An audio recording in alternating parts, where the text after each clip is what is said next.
స్పందన టీవీ తెలుగుకి స్వాగతం. నిజాయితీగా ఉండు కానీ నిశ్శబ్దంగా ఉండకు. పార్టీ బలోపేతం కోసం ప్రతి కార్యకర్త కృషి చేయాలి. మహబూబాబాద్ జిల్లా తొర్రూర్ మండలంలోని నాంచారి మడూర్ గ్రామంలోని స్థానిక రెడ్డి గార్డెన్లో కాంగ్రెస్ పార్టీ పాలకుర్తి నియోజకవర్గం ఇన్ఛార్జ్ హనుమండ్ల ఝాన్సీ రెడ్డి ఆధ్వర్యంలో ఏర్పాటు చేసిన పార్టీ సంస్థాగత నిర్మాణ సన్నాహక సమావేశం నిర్వహించగా ఈ సమావేశానికి ముఖ్య అతిథులుగా మహబూబాబాద్ జిల్లా కాంగ్రెస్ పార్టీ అబ్జర్వర్ కె. రవళిరెడ్డి, స్థానిక ఎమ్మెల్యే యశస్విని రెడ్డిలు పాల్గొని కార్యక్రమాన్ని ఉద్దేశించి వారు సంయుక్తంగా మాట్లాడుతూ పార్టీని సంస్థాగతంగా బలోపేతం కోసం గ్రామస్థాయి నుండి కమిటీలను ఏర్పాటు చేసి రాబోయే స్థానిక సంస్థల ఎన్నికల్లో ప్రతి గ్రామంలో ప్రతి కాంగ్రెస్ పార్టీ జెండా ఎగిరేసే విధంగా కృషి చేయాలని కార్యకర్తలకు పిలుపునిస్తూ పార్టీలో కష్టపడి పనిచేసిన వారికి తప్పకుండా సముచిత స్థానం కల్పిస్తుందని, అందులో ఎలాంటి అపోహలకు తావు లేదని, అందుకు కష్టపడిన ప్రతి కార్యకర్త గ్రామ పార్టీ, మండల పార్టీ, పట్టణ పార్టీ అధ్యక్ష పదవుల కోసం దరఖాస్తులు చేసుకోవాలని పిలుపునిచ్చారు. ఈ కార్యక్రమంలో కాంగ్రెస్ పార్టీ ముఖ్య నాయకులు, గ్రామ పార్టీ నాయకులు, కార్యకర్తలు తదితరులు పాల్గొన్నారు. పార్టీ పదవుల్లో ముఖ్యమైన స్థానాల్లో ఉంటే ఏ రకంగా దశాబ్దాల తరబడి కాంగ్రెస్ పార్టీ అధికారంలో ఉంటది అనే విషయంలో చెప్పడానికి, సమీక్ష చేయడానికే నేను ఇక్కడికి వచ్చాను. ఈరోజు ఏదైతే పాలకుర్తిలో మహబూబాబాద్ జిల్లా కింద తొర్రూరు మండల్ లేదా తొర్రూరు మున్సిపాలిటీ, పెద్దబంగర 3 మండలాలు ఈరోజు మహబూబాబాద్ జిల్లా కిందకి వస్తాయి. ఏదైతే తొర్రూరు కాబట్టి దయచేసి ఎవరైనా ఏ కులమైనా ఏ మతమైనా మాకు క్వాలిటీస్ ఉన్నాయి, నేను నాయకుడిని, నా గ్రామాధ్యక్షుడిగా నేను ఆశిస్తున్నానంటే నా గ్రామాన్ని నేను లీడ్ చేయగలుగుతా, నా గ్రామంలో 10 మందిని మీటింగ్ తీసుకురాగలుగుతా, 10 మంది మంచి చెడులో భాగస్వామ్యం చేసుకుంటా, ప్రతి కార్యక్రమంలో నేను ముందుంటా, పార్టీ కోసం మినిమం 1 గంట లేదా 2 గంటలు టైం ఇస్తా అన్న వాళ్ళు ఖచ్చితంగా ఈ అప్లికేషన్ చేసుకోవచ్చు. ఒక గ్రామానికి 10 అప్లికేషన్లు ఇచ్చినా, 20 అప్లికేషన్లు ఇచ్చినా, 30 అప్లికేషన్లు ఇచ్చినా ఖచ్చితంగా అప్లికేషన్లు అన్ని మేము తీసుకుంటాం. తర్వాత వాటిని మొత్తం ఫైనల్ చేసి గాంధీ భవన్కి ఇస్తే కులాల ఆధారంగా, మతాలకు ఆధారంగా, వాళ్ళు చేసిన పని విధానం ఆధారంగా ఎవరిని గ్రామాధ్యక్షులుగా వేయాలి, ఎవరిని మండలాధ్యక్షులుగా వేయాలి, ఎవరిని బ్లాక్ అధ్యక్షులుగా వేయాలనేది పార్టీ అధిష్టానం చూసుకుంటే తప్ప ఇక్కడ కూర్చున్న వాళ్ళు ఎవ్వరూ దానికి బాధ్యులు కాదని స్పష్టంగా చెప్తున్నా. ఎవరి ప్రమేయం లేకుండా, ఎవరి ఒత్తిడి లేకుండా, ఎవరి అనునయులకు ఇవ్వకుండా ఈరోజు నాయకులు వస్తుంటారు, పోతుంటారు. గతంలో కూడా పాలకుర్తిలో ఏ రకంగా మోసం చేసిపోయిన నాయకులు చూసినాం. వాళ్ళ అనుచరులు దిక్కు తోచకుండా ఉన్నారు. కాబట్టి అట్లాంటి వాటికి స్కోప్ లేకుండా, ఎవరున్నా లేకున్నా పార్టీ జెండా మోస్తామనే నాయకులను గుర్తించడం కోసమే ఈ ప్రక్రియ మొదలుపెట్టినాం. కాబట్టి ఎవరు అనుమానపడక్కర్లేదు.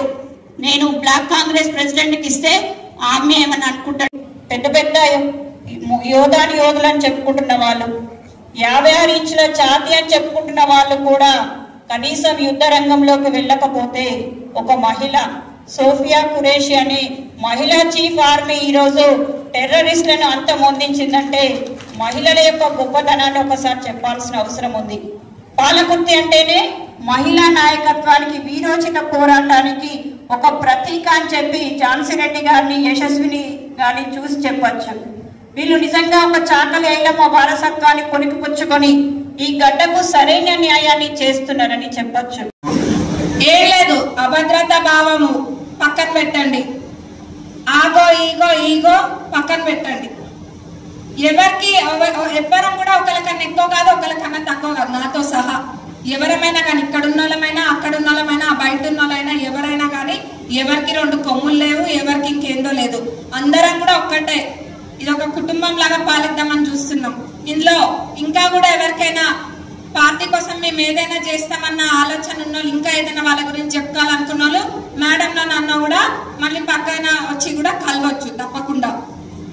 మీరందరూ ఎట్లయితే ఎలక్షన్స్ ముందు ఒక్కొక్క కాంగ్రెస్ పార్టీ కార్యకర్త, ఒక్కొక్క సైనికుడై పోరాడినరో అదే విధంగా అంతకన్నా ఎక్కువ మీకోసం కష్టపడతామని మేడం చెప్తుంది, నేను చెప్తున్నా.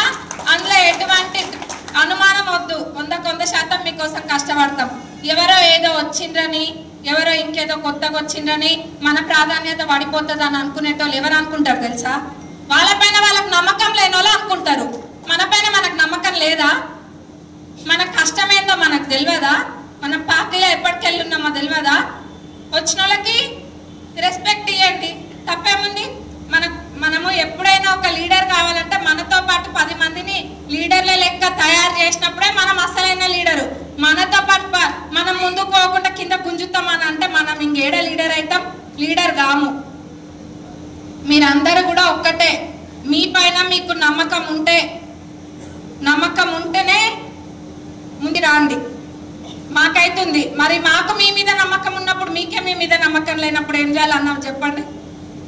మాకు నమ్మకం ఉంది, దాని ప్రకారంగానే కష్టపడ్డ ప్రతి కార్యకర్త కూడా పదవులు వస్తాయి. కొంతమందికి పొజిషన్స్ వస్తాయి, కొంతమందికి వర్కులు వస్తాయి, ఇంకొంతమందికి ఎలక్టెడ్ వస్తాయి, పార్టీవి కొంతమందికి వస్తాయి. కాంగ్రెస్ పార్టీలో పదవులకి కొదవేం లేదు, అన్ని అందరికి వస్తాయి. ఒకటే ఏం కావాలంటే ఓపిక ఉండాలి అంతే. ఇందాక అక్క చెప్పింది, ఓపిక ఉన్న వాళ్ళకి ఎవరెవరికి ఎమ్మెల్సీలు వచ్చినాయి, ఎవరెవరికి ఏమొచ్చినాయి, పార్టీలో ఓపిక ఉంటే ఏమవుతుందని. ఇంకొకటి 3 రకాలు ఉన్నాయని, 3వ రకం చూస్తే నువ్వు తప్పకుండా రాజకీయ జీవితానికి మాత్రం పర్మనెంట్ గా పర్వతగిరిలో కూర్చోవాల్సిందే అని చెప్తున్నా ఈ స్టేజ్ మీద. మరియు పార్టీ పరంగా ఒక ఎత్తు అయితే, నువ్వు మా పర్సనల్ లైఫ్లో కూడా వచ్చి నా ఫ్యామిలీ మీద మాత్రం ఈగ వాళ్ళగానే నువ్వు బతకవని చెప్తున్నా. ఈ అది ఎవరైనా సరే, పదవి ఉన్నోడైనా సరే, పనోడైనా సరే, పనోడు నుంచి 11 వరకు, ఇంటోడు వరకు కూడా ఇది వార్నింగ్ చెప్తున్నా ఈ స్టేజ్ మీద. ఎవడైనా అడ్డొస్తే మాత్రం, ఈ రిపోర్ట్లన్నీ రోజు వస్తూనే ఉన్నాయి.